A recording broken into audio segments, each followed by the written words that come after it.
The rise of social media has significantly transformed the way journalists work and think.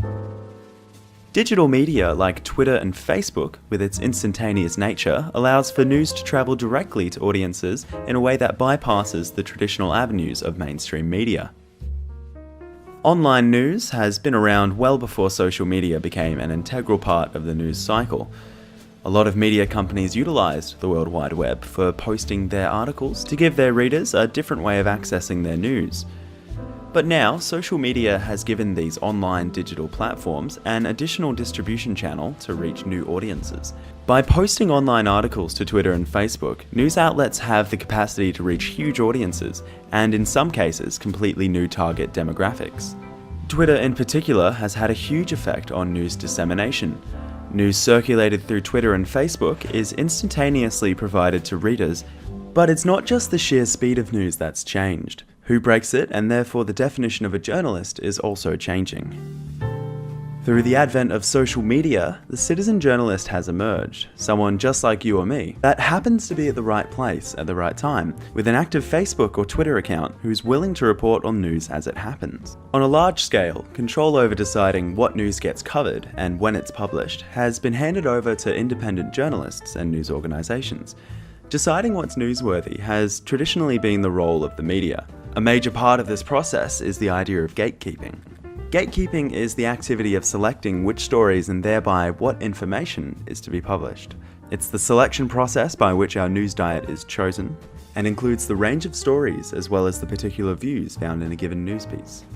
The angle of a story might be shaped by the individual that writes it, but it's ultimately the overarching media organisation that determines the agenda. There's only so much news that any news outlet can give their time to, only so many news writers to write, reporters to report, and only so much physical space on a newspaper or web page for stories deemed newsworthy.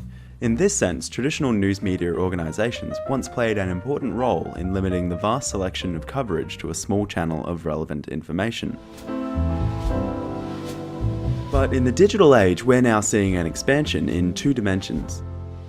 Firstly, in what is being reported on, and secondly, who is reporting it. And I think this is in large part due to social media.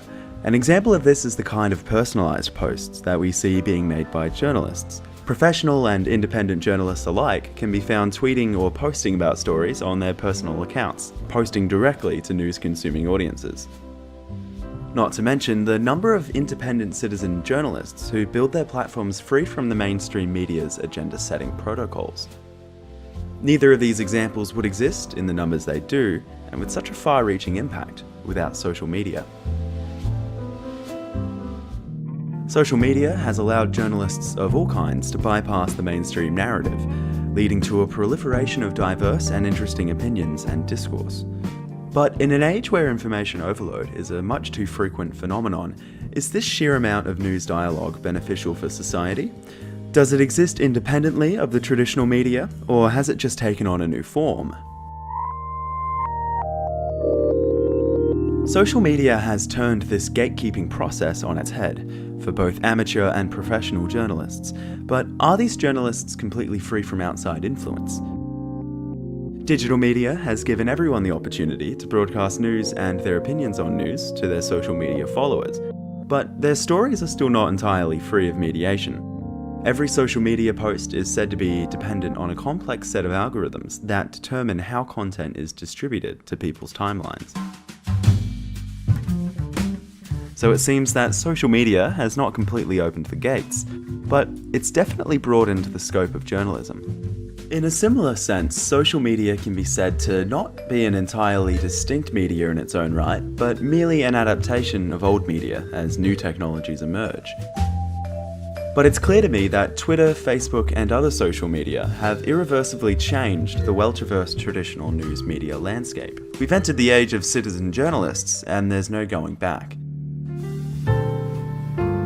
Independent news organisations, through the use of social media, have shook the foundations of traditional media.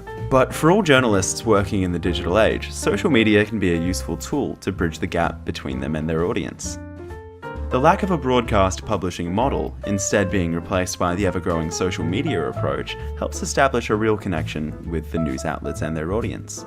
audiences' views and opinions can be utilised, made to filter back into the process of newsmaking itself. Social media has had a huge impact on news and journalism in the last 2 decades, and with the next one quickly approaching, I'm excited to see just what happens next.